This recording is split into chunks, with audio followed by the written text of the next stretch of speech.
거래라고 하는 것은 필요에 따라서 서로 주고받는 경제적인 행위를 거래라고 말하는 거지요. 사람들은 거래를 통해서 이익을 보기도 하고 손해를 보기도 해요. 여러분, 역사상 가장 큰 이익을 본 거래, 가장 큰 손해를 본 거래가 있어요. 미국 뉴욕시에 있는 맨하탄은 섬 위에 세워진 현대 문명의 상징의 도시입니다. 근데 원래 이곳은 척박한 땅이었습니다. 그 땅의 소유주는 인디언이었습니다. 인디언. 그런데 그 엄청난 땅을 네덜란드 한 사람이 4달러에 매입을 했어요. 그것도 현찰 4달러를 준 것이 아니라 4달러에 해당되어지는 양주 한 병과 바꾼 거예요. 양주 한 병을 손에 들고 한순간에 즐겼던 인디언은 그들의 민족과 역사와 문화까지 한순간에 마셔버린 것입니다. 그곳이 오늘 거대한 뉴욕으로 바뀔 것이라고는 상상도 하지 못한 것입니다.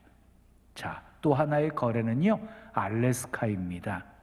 알래스카는 우리 남한의 15배 크기예요. 굉장히 큰 땅이지요. 자, 그 땅에는요, 삼금의 보고가 있어요. 삼금의 보고가. 그래서 전 세계인들이 몹시 부러워하는 땅입니다. 제1금은 무엇이냐면 검은 금인 석유이고요. 두 번째 금은 푸른 금인 무성한 산림이고요. 제3의 금은 누런 금인 황금입니다.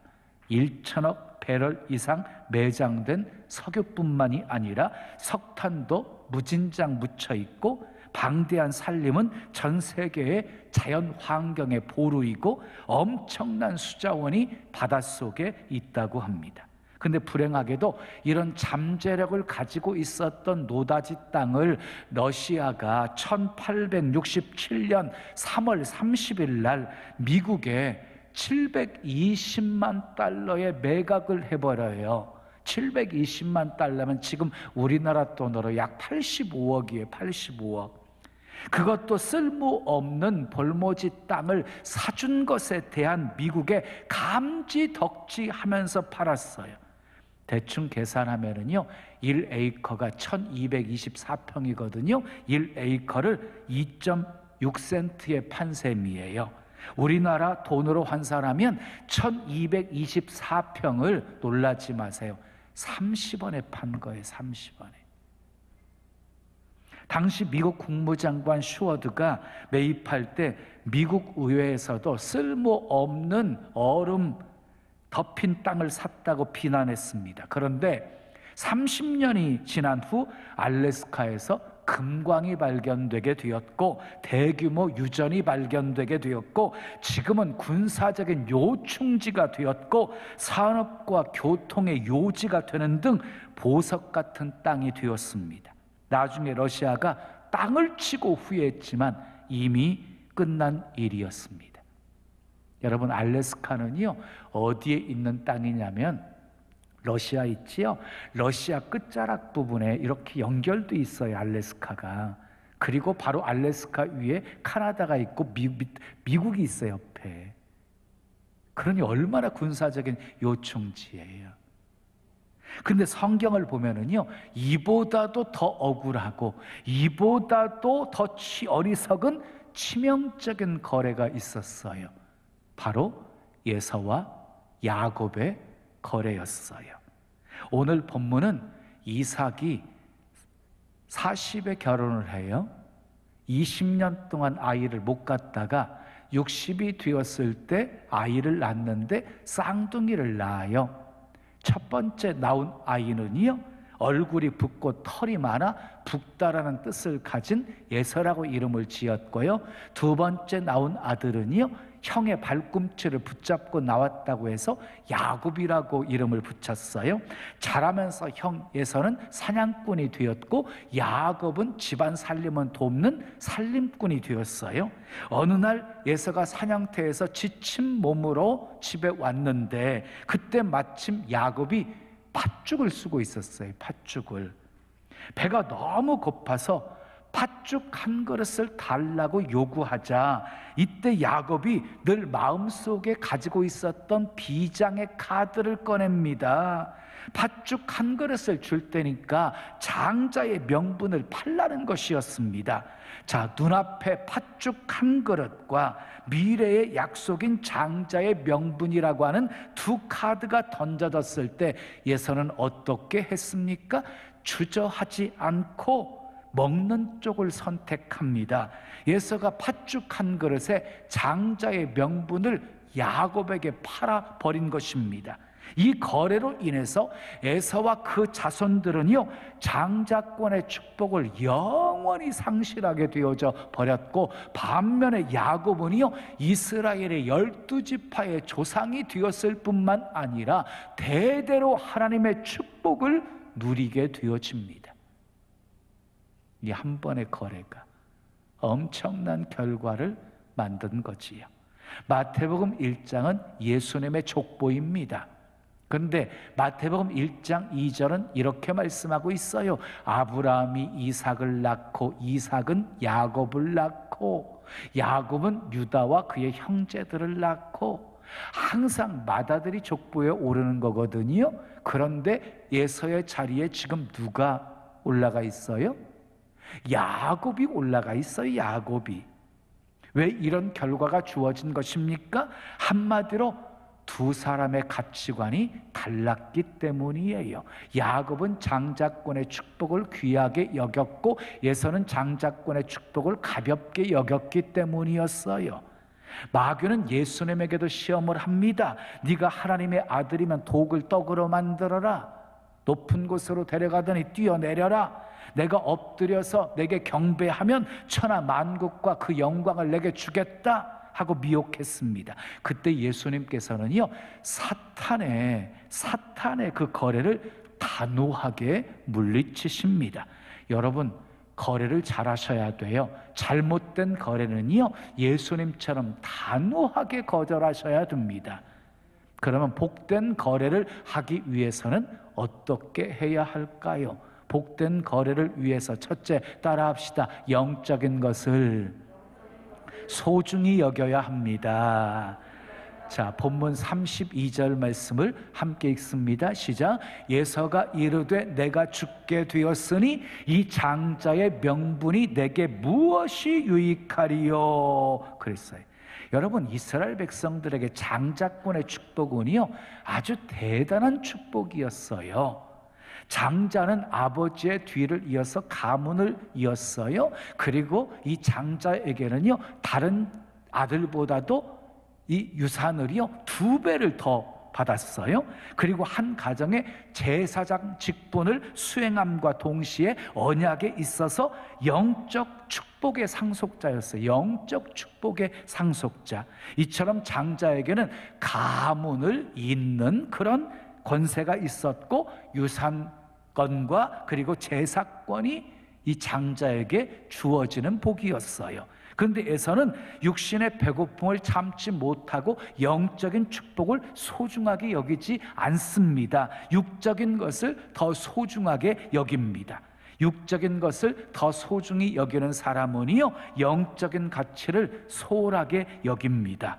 하나님보다 자기를 더 중요하게 여깁니다. 예배보다 일을 더 소중하게 여깁니다. 주일 성수보다 다른 행사를 더 소중하게 여깁니다. 로마서 8장 6절은 이렇게 말씀합니다. 육신의 생각은 사망이요 영의 생각은 생명과 평안이니라.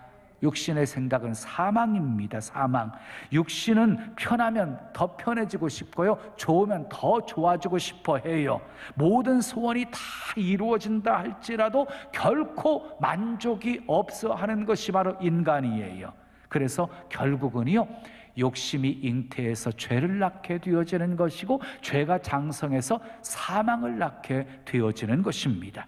돼지들이 모여가지고요, 인간들을 하나님께 고발했어요. 그 고소의 내용은 무엇이었냐면요, 돼지처럼 먹는다는 말을 돼지처럼 먹는다는 말을 미련한 인간처럼 먹는다고 고쳐달라는 그런 고발이었어요. 사람들이 먹는 거 절제하지 못하고 과식할 때 돼지처럼 먹는다는 표현을 쓰잖아요. 그런데 여러분 아십니까? 실상 돼지들은 위에 음식이 70% 80% 채워지면 아무리 맛있는 음식이 있어도 먹지 않는답니다.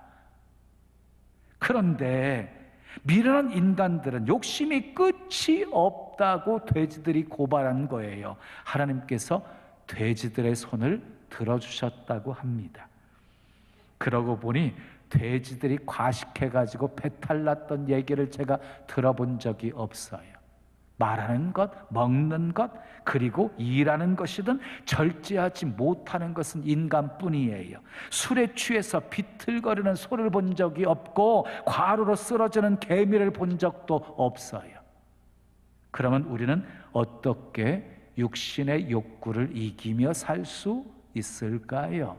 어떻게 육신의 욕구를 이기며 살 수 있을까요? 갈라디아서 5장 16절은 이렇게 말씀해요. 함께 읽어요. 시작. 너희는 성령을 따라 행하라. 그리하면 육체의 욕심을 이루지 아니하리라. 그렇습니다. 육체의 욕심을 이길 수 있는 비결은 성령을 따라 행해야 된다는 거예요. 성령을 따라 행해야 된다.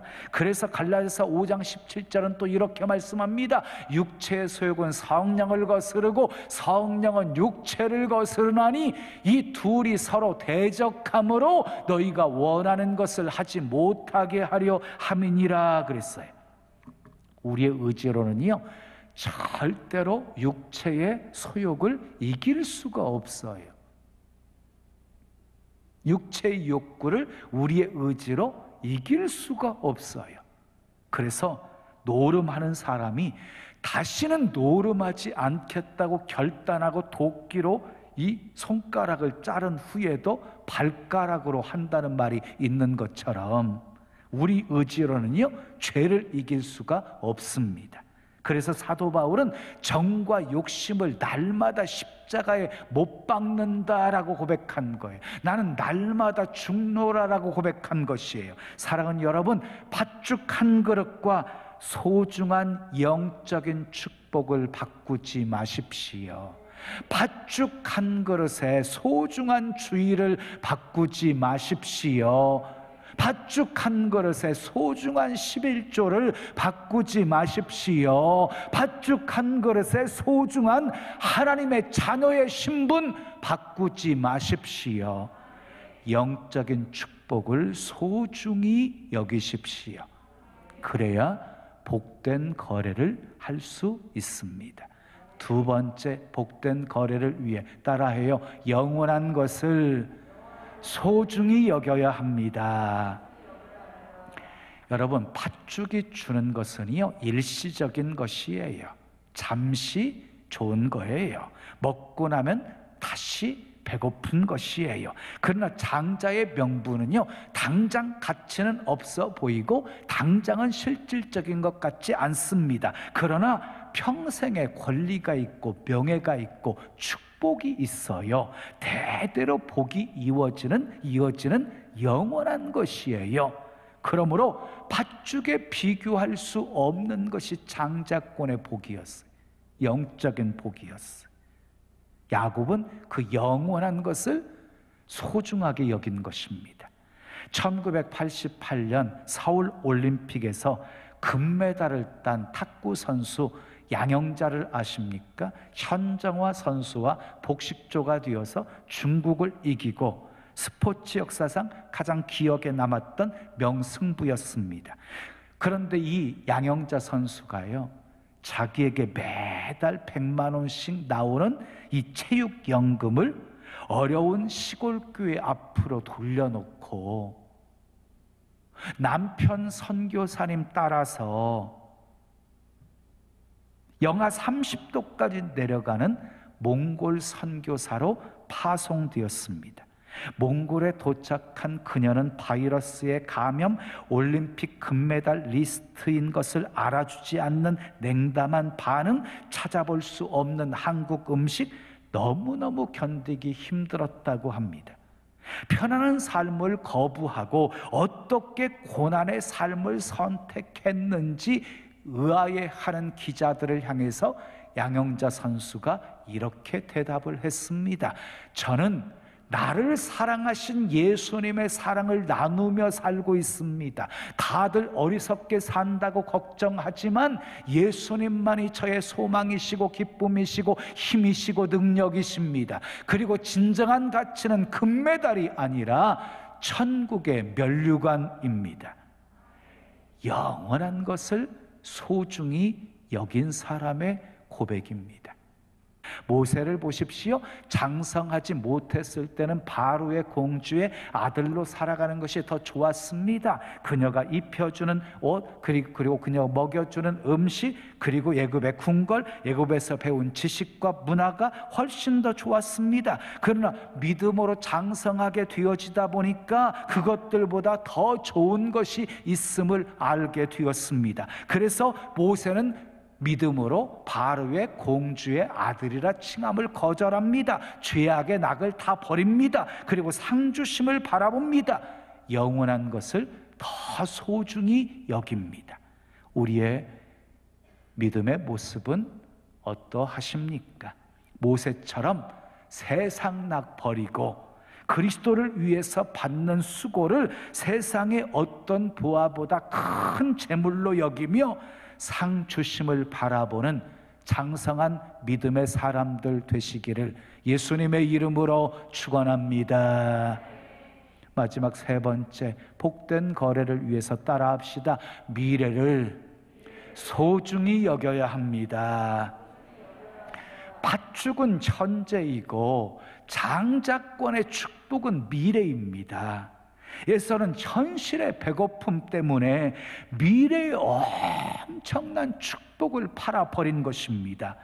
현재를 중요하시 여기는 사람들은요, 눈에 보이는 팥죽을 소중하게 여겨요.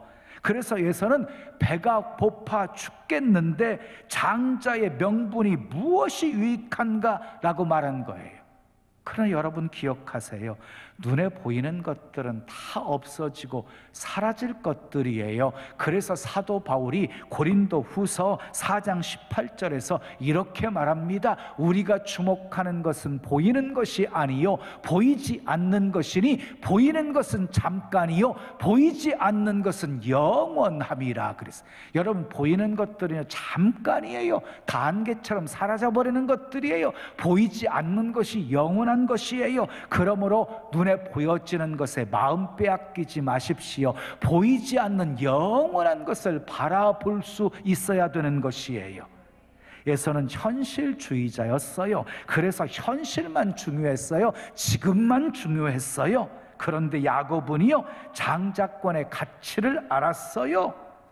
장자권의 가치를, 미래에 주어질 축복이 무엇인지를 알고 있었어요.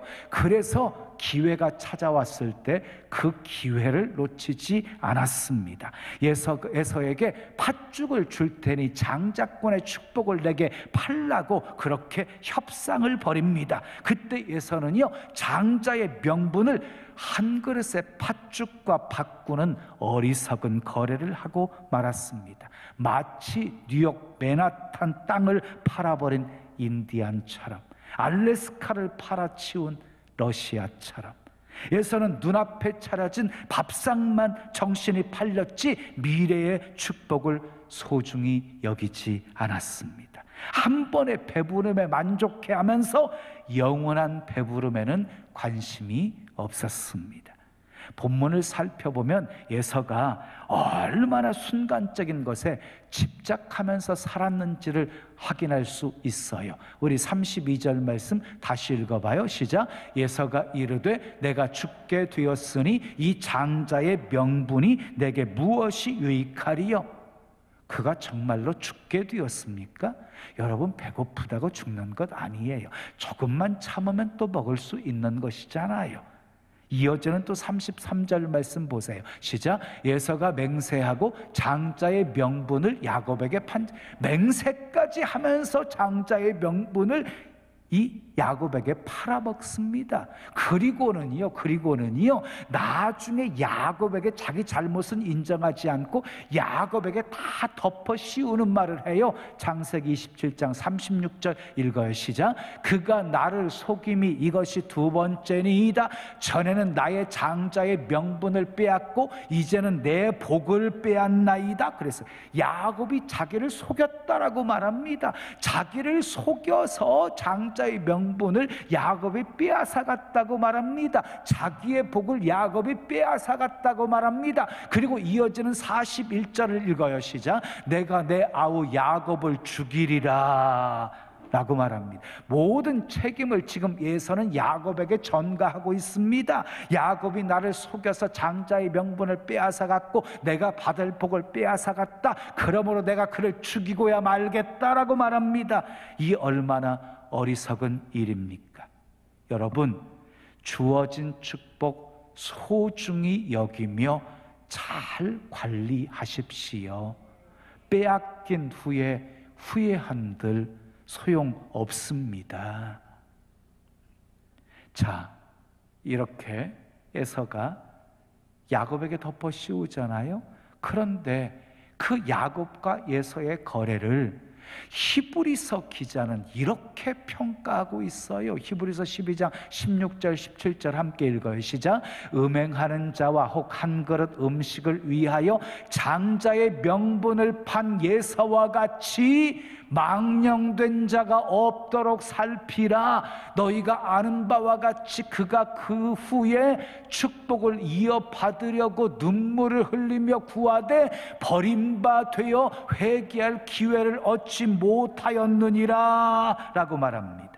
예서가 망령된 자라고 말합니다. 그가 나중에 후회하고 통곡하며 슬피 울었지만 소용없었다라고 말합니다. 회개할 기회마저 얻지 못했다라고 말합니다. 사탄은요, 우리에게 계속해서 일시적인 것, 순간적인 것, 육적인 것, 쾌락적인 것을 쫓으라고 유혹을 합니다. 달콤한 현실에 현혹되시면 안 됩니다. 지금 당장 편하고 지금 당장 좋은 것 선택하시면 안 됩니다. 불쌍한 인디언들이 바로 나일 수 있습니다. 황당한 러시아 정부가 바로 나의 모습일 수 있습니다. 바보 같은 예서가 나의 실체일 수 있습니다. 오늘날 많은 사람들이 현실이 너무 힘드니까 적당히 세상과 타협하면서 어리석은 거래들을 하고 있습니다. 사탄과 너무 쉽게 어리석은 거래들을 하고 있습니다. 여러분 기억하세요. 힘들수록 타협하면 안 됩니다. 아멘 하십시오. 힘들수록 말씀대로 사셔야 합니다. 빌라델비아 교회 성도들은 작은 능력을 가지고도, 작은 능력이라는 말이 무슨 말인가요? 어려운 형편과 환경 속에서도 주의 이름 배반하지 않았고 주의 말씀 지켰다고 그랬습니다. 그랬더니 하나님께서 그들에게 시험의 때를 면하게 해주셨고 열린 문의 복을 주셨다고 말씀하고 있습니다. 사랑하는 여러분, 후회 없는 삶을 사시려면 거래를 잘하셔야 합니다. 거래를 잘하시려면, 복된 거래를 하시려면 영적인 것을 소중하게 여기십시오. 아멘. 영원한 것을 소중하게 여기십시오. 미래를 소중하게 여기십시오. 모든 것을 다 잃어도 하나님을 얻는 것이 성공적인 거래입니다. 아멘. 하시오. 모든 것을 다 잃어도 하나님을 얻는 것이 성공적인 거래입니다. 썩어질 것을 주고 영원한 것을 얻는 것이 지혜로운 거래입니다. 여러분 모두 복된 믿음의 거래를 하심으로 어리석은 예서가 아닌 복된 야곱으로 사시기를 예수님의 이름으로 축원합니다. 지금은 미디어 선교를 위한 헌금 시간입니다. 이 예배를 통해 삶 가운데 은혜와 회복이 충만하시기를 간절히 기도합니다.